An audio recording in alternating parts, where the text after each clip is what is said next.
Vizag steel సెండి స్టైలే వేరు. చెప్పేది ఒకటి, చేస్తున్నదొకటి. మీరే చూడండి. కాగితం చూసి చదవడం నాకు అలవాటు లేదు. ఇవాళ ఏది మాట్లాడతానో, ఎప్పుడు మాట్లాడతానో ఇక్కడి నుంచి మాట్లాడతాను.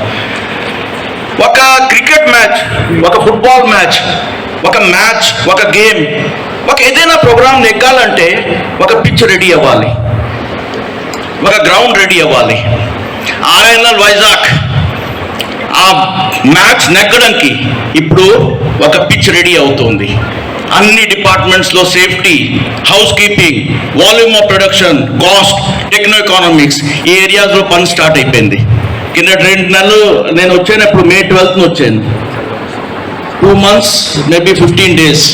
ఇవాళ రోజులో మీరు ఏ డిపార్ట్మెంట్లో వెళ్ళినా మనుషుడికి తెలుసు what is the cost of production, ఎంత వాల్యూమ్ ఆఫ్ ప్రొడక్షన్ మనం తయారు చేయాలి, importance of safety, house keeping, ఇవన్నీ ఒక మైండ్ సెట్ చేంజ్ అయ్యింది. ఎందుకంటారు, ఒక సెక్టర్లో 500 ఇళ్ళు ఉన్నాయండి. ఒక ఇంట్లో ఏదైనా ఫంక్షన్, ఒక సెలబ్రేషన్, ఒక మ్యారేజ్ ఏదైనా అవుతే ఎలా తెలుస్తుంది మనకి? ఫస్ట్ ఆ ఇంట్లో ఉన్నంతా నీట్ అండ్ క్లీన్ అయిపోతుంది, వైట్ వాషింగ్ అవుతుంది, ఒక శుభం కార్యం ఆ ఇంట్లో అవుతుందని అందరికీ తెలుస్తుంది. ఇవాళ వైజాగ్ స్టీల్ ప్లాంట్ ఆ డైరెక్షన్లో మూవ్ అవడం స్టార్ట్ అయిపోయింది. దానికోసం I'm very thankful to each and everybody. ఆ మైండ్ సెట్ ఫస్ట్ కావాలి. ఏంటి అవుతుందో లేదో అది వదిలేండి, అది మన చేతిలో తర్వాత వస్తుంది. ఫస్ట్ ఆ మైండ్ సెట్ కావాలి. Yes, we're moving in the right direction. నాకు తెలీదు, మొన్న గేట్ బయట ఐ లవ్ వైజాగ్ స్టీల్, అది ఒక సెంటిమెంట్, ఒక ఇమోషన్, ఒక ప్యాట్రియోటిజం అది కనిపించింది. ప్లాంట్ లోపల మన all departments they are working in these areas. Time పడుతుంది, ఎందుకంటే ఈ మైండ్ సెట్ వచ్చిన తర్వాత 2 monthsలో people are really working very hard in these areas. That is very much required. ఒక మాట చెప్పాలంటే, మొన్న ఎవరో అడిగారు నన్ను, మీరేమిటి రిజిగ్నేషన్ ఇచ్చేసి వెళ్ళిపోతున్నారా అని. ఎన్ఎండిసి స్టీల్లోను అన్నీ వదిలేసి ఇక్కడికి నేను ఎందుకు వచ్చానో మీకు తెలుసా? నేను ఎందుకు వస్తానండి బాబు, అన్నీ వదిలేసి ఇక్కడికి ఎందుకు వస్తాను? ఆలోచించారా ఎప్పుడైనా? నేను రాలేదండి, భగవంతుడు నన్ను ఇక్కడికి పంపించాడండి. నేను అదే ఆలోచిస్తాను, అయ్యి బాబోయ్ అంత ప్లాంట్ ప్రాఫిట్లో ఉంది, సుఖాలు, ఒక మంచి సుఖం లైఫ్, అన్నీ వదిలేసి ఎందుకు వచ్చాను ఇక్కడికి?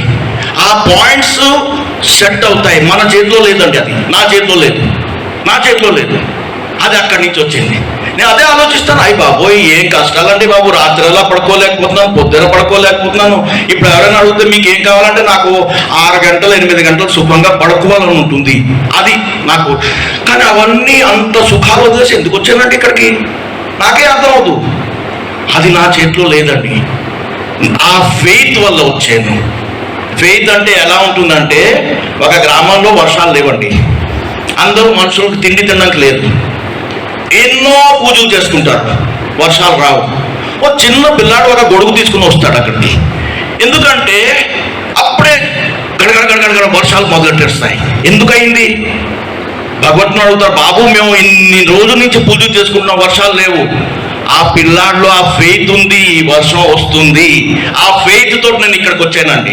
ఈ ప్లాంట్ వస్తుంది, ఎవరు ఆపలేకపోతారు. Nobody can stop this plant from coming. నేను చాలా యంగ్ వాళ్ళు చాలామంది రెసిగ్నేషన్స్ ఇస్తున్నారు. రాంగ్. ఈ ప్లాంట్ వస్తుంది. ఈ ప్లాంట్ ఎంతమంది ఫ్యామిలీస్ను ఈ ప్లాంట్ ఈ పొజిషన్లో తెచ్చింది. తీవ్ర ఆర్థిక సంక్షోభాన్ని ఎదుర్కొంటున్న రాష్ట్రీయ ఇస్పాత్ నిగమ్ లిమిటెడ్ RINL లో పెక్స్ అదనపు భత్యాలు చెల్లింపుల విషయంలో వివక్ష జరిగిందన్న ఆరోపణలు వెలువడ్డాయి. వందలాది అధికారులకు ఇప్పటికీ పెక్స్ చెల్లింపుల్లో కోతలు కొనసాగుతుండగా CMD Shri MNVS Prabhakar, director finance Shri Vinay Kumar మాత్రం పూర్తి స్థాయి పెక్ విజిట్స్ పొందుతున్నారని ఇండియన్ PSU వెబ్సైట్ ప్రచురించిన కథనం పేర్కొంది. తాత్కాలిక ఉత్తర్వు శాశ్వత అమలా? ఆర్థిక ఇబ్బందుల నేపథ్యంలో 2024లో RINL యాజమాన్యం బోర్డు స్థాయి అధికారులు ఈ 9 గ్రేడ్ వరకు ఉన్న అధికారుల పెక్స్ భత్యాల్లో కోత విధిస్తూ ఉత్తర్వులు జారీ చేసింది. ఈ కోతలు మార్చి 2025 వరకు మాత్రమే అమల్లో ఉంటాయని అప్పట్లో స్పష్టంగా పేర్కొంది. సంస్థ క్లిష్ట పరిస్థితులను దృష్టిలో ఉంచుకుని అధికారులు కూడా దీనిని తాత్కాలిక చర్యగా భావించి అంగీకరించారు. అయితే మార్చి 2025 తర్వాత కూడా వందలాది అధికారులకు అదే కోతలు కొనసాగుతున్నాయని, మరోవైపు సిఎండి, డైరెక్టర్, ఫైనాన్స్ మాత్రం పూర్తి స్థాయి పెర్క్విజిట్స్ పొందుతున్నారని కథనంలో పేర్కొన్నారు. ప్రశ్నలు వెల్లువ. ఈ పరిస్థితిపై పలు ప్రశ్నలు తలెత్తుతున్నాయి.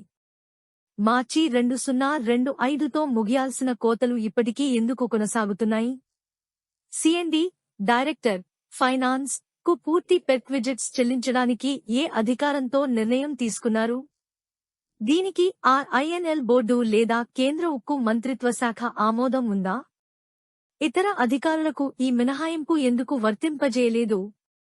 సమానత్వంపై సందేహాలు. కష్టకాలంలో ఉద్యోగులందరూ త్యాగం చేయాలని యాజమాన్యం కోరడం సహజమేనని, అయితే నాయకత్వం కూడా అదే త్యాగాన్ని పంచుకోవాల్సిన బాధ్యత ఉందని కథనం వ్యాఖ్యానించింది. ఒకే సంస్థలో ఒక వర్గానికి పూర్తి ప్రయోజనాలు, మరో వర్గానికి కోతలు కొనసాగడం పారదర్శకత, సమానత్వం, కార్పొరేట్ పాలన సూత్రాలపై ప్రశ్నలు లేవనెత్తుతోందని పేర్కొంది. ఉక్కు మంత్రిత్వశాఖ విచారణ జరపాలన్న డిమాండ్. ఈ అంశంపై కేంద్ర ఉక్కు మంత్రిత్వశాఖ సమగ్ర విచారణ చేపట్టి మార్చి 2025 తర్వాత కూడా కోతలు ఎందుకు కొనసాగాయో, పూర్తి పెర్క్విజిట్స్ చెల్లింపులకు ఎవరు అనుమతి ఇచ్చారో, ప్రభావిత అధికారులకు ఏప్రిల్ 2025 నుంచి బకాయిలతో సహా పూర్తి పెర్క్విజిట్స్ చెల్లించాల్సిన అవసరం ఉందా అనే అంశాలను పరిశీలించాలని కథనం కోరింది. ఒకే ప్రభుత్వ రంగ సంస్థలో పైన ఉన్నవారికి ఒక నిబంధన, మిగిలిన ఉద్యోగులకు మరో నిబంధన అన్న భావన కలగకుండా యాజమాన్యం స్పష్టత ఇవ్వాల్సిన అవసరం ఉందని కథనం పేర్కొంది. మరిన్ని విశాఖ ఉక్కు ఆర్ఐఎన్ఎల్ వార్తల కోసం మన వైజాగ్ స్టీల్ ఫ్యామిలీ యూట్యూబ్ ఛానల్లో సబ్స్క్రైబ్ అవ్వండి.